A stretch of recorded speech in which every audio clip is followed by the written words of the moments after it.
How's it going, everyone? I'm Dono and this is How to Happy. In this video, we're going to be talking about the danger of using labels. So what I mean when I say the danger of using labels is when something happens, so let's say that you smoke cigarettes, right? There's two ways that you can kind of define that action. One is to label yourself and say, I'm a smoker. The other one is to say, I'm someone who smokes. Now, that might seem really nuanced, and a lot of you would probably be like, there's not really a difference between those two things. But the difference is, in one, you actually identify with the action, right? I am a smoker. That becomes an integral part of your identity. You're saying that's part of who I am. But if instead you're saying I'm someone who smokes, then that means that you have your identity separate, and occasionally or often, doesn't really matter, you engage in this activity. Now, this distinction is really key because of the way that you integrate these actions with yourself or not. Having certain labels assigned to you can put you into a fixed mindset. And if you haven't watched the video on fixed and growth mindsets, you might want to do that. But basically, it just means that you're not as open to change because you don't really believe that it can happen. So if you have these labels and you don't think that you can change them, then these behaviors continue to happen even if they're negative. On top of that, people will use it to justify not changing, right? If someone says, hey, are you going to stop smoking? Well, I would love to stop smoking, but I'm a smoker, right? It's part of my identity. Now, the longer that you hold on to these labels, the more ingrained they become in your mind. So if you've been going around saying, I'm a smoker for 15 years, then by the end of that 15 years, right, it's going to be really, really tightly buried into your identity, so that when a challenge comes either from yourself or from someone else, you're gonna have a hard time changing it. Now, I've used being a smoker several times just as an example, but this applies to tons of other things, right? I have a really bad temper. If that is something that you associate with your core being, then you're not going to feel like it's something that you can change. The deeper you associate with a certain label, the more it becomes a habit and the stronger that habit becomes. Another way that these labels can come into play is, when you kind of blow stuff out of proportion. So if you play a game and you lose, sometimes people will assign themselves a label, I'm a loser, which again, identifies you with that attribute. So then going forward, you feel like that's part of your being and you feel like, oh, I'm just going to lose at everything I do. You'll find ways to end up sabotaging yourself. So that's why labels can be really dangerous and tricky to navigate. Now, the same thing happens when you start giving labels to other people, right? So if you're continually calling, your friend handsome, smart, stupid, whatever the label is, it's going to impact their thought processes about what they identify with. Now, there's definitely a range. Some people have a stronger core identity than others and are less impacted by what other people say. But for example, if 50 people say that you're rude, you're gonna start having to consider that you're rude, and then you might tie that into your identity, and then you might be rude, but then when somebody says, oh, you're rude, well, yeah, that's just how I am, when really the underlying issue is you haven't quite figured out or learned some of the nuances of communication.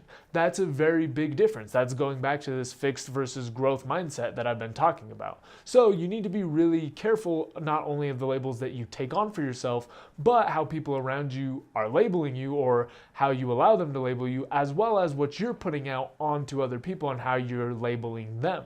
This is how a lot of times people get really damaged self-esteem, is because the people around them aren't paying attention to the kinds of labels that they're giving them, and then before long they've built themselves these really, really negative habits that are hard to break out of. Now, I'm going to walk into some territory that might be a little bit controversial, but I feel like a lot of these labels that are applied to mental health can sometimes be a problem, right? So if you give someone a diagnosis of depression, then you're essentially saying being depressed is an integral part of your being, as opposed to saying you're someone who is prone to depression.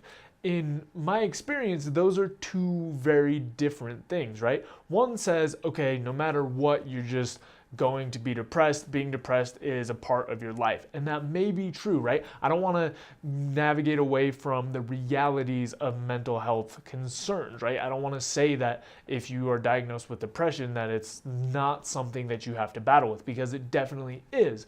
But if you are identifying as I am a depressed person, then it takes away power from some people, as opposed to saying I'm someone who's prone to depression, right? If you're framing it this other way, where it's not necessarily part of your identity, but something that you deal with and manage, that can make a big difference. Now, going along with what I've been talking about labels, they don't all affect people the same way, right? Some people may say both of those phrases and it means pretty much the same thing to them. But for others, right, saying I'm depressed or I have depression, as opposed to saying I'm prone to depression, can make a huge difference in the way that they frame it in their mind and the steps that they take to work against it. When for a lot of people, there are a lot of steps that they can take to help reduce these issues. But if they've identified with it at the core, they may just accept a life that doesn't bring them as much happiness as they could potentially have. So at the core, again, I'm not saying that these aren't real struggles, because they definitely are. Depression is the example that I brought up because it's something that I have dealt with in the past. But these framings can make a huge difference, right? One can put you in a mindset of no matter what I do, I'm going to be depressed. And the other is I could get depressed, but maybe there's things that I can work on. And if there's anything that we are going to do to manage some of these conditions and work through them, then we have to have the belief that we can make changes and that it's not necessarily a core part of our identity that won't change with effort. So all in all, what I'm trying to get at is just be careful with the kinds of labels that you apply to yourself and those that you apply to others. They can make a really big difference in how we view ourselves and the type of images that we create and then act on. So, they can be positive or negative, but just take some time to reflect on some of the labels, figure out where you are, what ones are helping you, what ones aren't, which ones might be true, which ones may not be true. It's just, as usual, a call to reflection to think about the kinds of labels that you put on things. Let's move on to the exercise section. 1, what are some labels you give yourself? So, for example, smart, fat, strong, weak. 2, how are these labels impacting your life? 3, what can you do or think to gain experience which contradicts your negative labels? For example, I'm antisocial. Well, if that's the case, what instances have you been outgoing? What people do you connect with naturally, right? You need examples that counteract this idea of I'm antisocial and that it's part of your identity. 4, what labels are you giving to others around you that could be negatively or positively impacting their life? That's all I've got for this video. Again, just, focus on your labels, kind of figure out what you're getting from others, what you're giving yourself, what you're giving out. That's going to give you a little bit more awareness, and eventually you can kind of start working on how you label yourself and others to increase your happiness. As always, if you have any questions, comments, topics you want me to cover, feel free to throw them down in the box below, and I will see you next time. You can check out more content at howtohappy.com. Also, don't forget to subscribe so you can stay up to date on the videos. We've also got a Twitter, Instagram, and Facebook that you can check out. Reflect, take action, and enjoy life. See you next time.